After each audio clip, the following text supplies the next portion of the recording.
take you through the papers once again. In our news review, I'm joined by the political journalist Zoe Grunwald and entertainment and royal correspondent at The Telegraph, India McTaggart. Welcome back to both of you.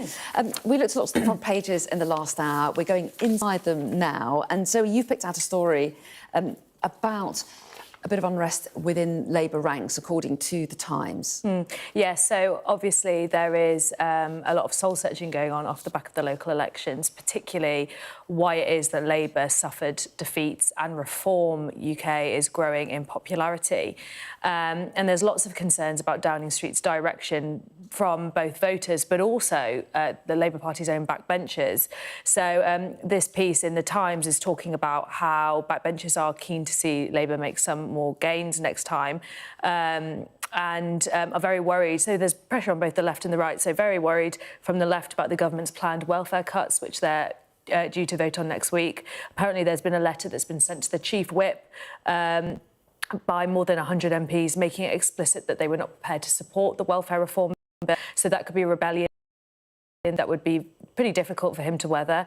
There's also concerns from the right of the party about whether Labour is going far enough on immigration. Some senior figures think that numbers in terms of small boat crossings will just not reduce this year, and that could be really politically difficult. They're also just worried about the pace of delivery. So obviously Labour is very aware of the fact that they need to make things feel tangibly and materially better for voters. And while the NHS is showing some small signs of improvement, unless people are feeling it in their pockets, it's very difficult to quantify. So there's questions now about whether Farage says he wants to raise the tax-free personal allowance from 12,500 to 20,000. But obviously the Treasury is also dealing with a lack of money. So there's lots and lots of difficulties coming from all sorts of angles for the Labour government. And it's all about whether Keir Starmer will be able to ride this out and whether Reform will continue making gains. Yeah, and interesting to see how they handle it in the next few days. We talked in the last hour about the winter fuel allowance and the headlines suggesting that the government was looking at changing some aspects of that. And you wonder whether that might be, Downing Street denied this, we should say, but that might be part of a push to reset things. Yes, absolutely. That might be part of the reset. We've, of course, got Monday's sort of Brexit reset summit coming up as well, which I think he can sort of claim success on largely from what what we've heard and what he's been trailing. But I think politically what's so interesting is that he kind of now has to treat Nigel Farage and Reform as the main opposition. And, we heard this language in Prime Minister time on Wednesday. A once great political party is sliding into brain-dead oblivion about the Conservatives, is what he said, which, I mean, is quite strong, and I think that they will have to really contend with this threat going forward, because as we saw in the local elections, it seems that all the momentum is behind Reform. Well, yes, that's right, but the question for Labour and for the Tories is, what do you do? Do you follow Reform and imitate some of their policies or their approaches, or do you go completely the other way and, appeal to people on the other side of the political argument? And this is the debate that is very much at the heart of government at the minute, because there is a really large proportion of people around Keir Starmer who think that the only way to tackle Reform is to meet them on their turf, talk tough on immigration, on efficiency savings, on cutting budgets. But then there are other parts of the party who say, no, all you do when you do that is send voters directly into the arms of the real thing. You raise the salience of those issues, and therefore voters begin to think that they are really, really serious and they want the toughest action possible on them. And that part of the party would rather see Labour focus on things like making life better for working people, delivery, improving the NHS, reducing rates of inequality, reducing child poverty.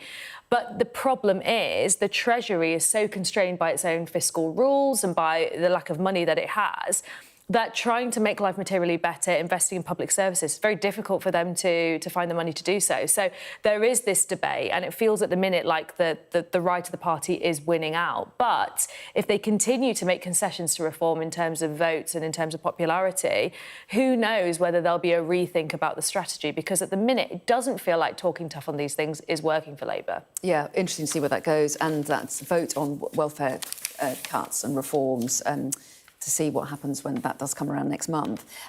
India, take us to the Mail. Inside, on pages 6 and 7, there's a look at, I think this is the Times' rich list, isn't it? That the Daily Mail is now going through. Exactly. So what do they come up with? So they've come up with the fact that the UK has lost the largest number of billionaires on record, and this is largely because of the Chancellor's tax raid on non-DOMs. So last year's Sunday Times Rich List featured 100, and now it's down to 156. This is the sharpest fall in the list's 37-year history. So Rachel Reeves's tax raid on non-DOMs in the UK, who obviously previously didn't have to pay tax on their foreign income and now do since April, has resulted in this exodus. As we always talk about, they're the most mobile people, and the compiler of the list, Robert Watts, says our billionaire count is down. The combined wealth of those who feature in our research is falling, also because of her tax raids. And he was struck by the strength of criticism of the individuals involved, so the wealthy individuals on the list, against Rachel Reeves. And actually, I interviewed him yesterday, and he talked about the fall in billionaires and absolutely reflected what you were saying there, but also said there is actually a lot of people have lost a lot of money because of tariffs, because of turbulent times economically. So it's not just people moving out of the country for those reasons. There are different reasons that there are fewer billionaires. Yeah, and working people in this country have lost money as well with interest rates.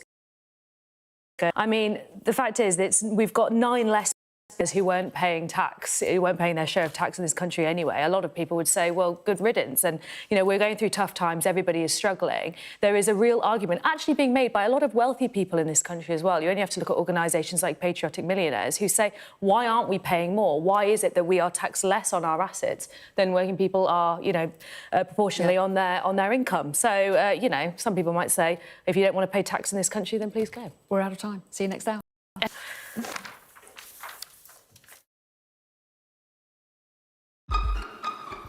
We've got your Sunday mornings covered.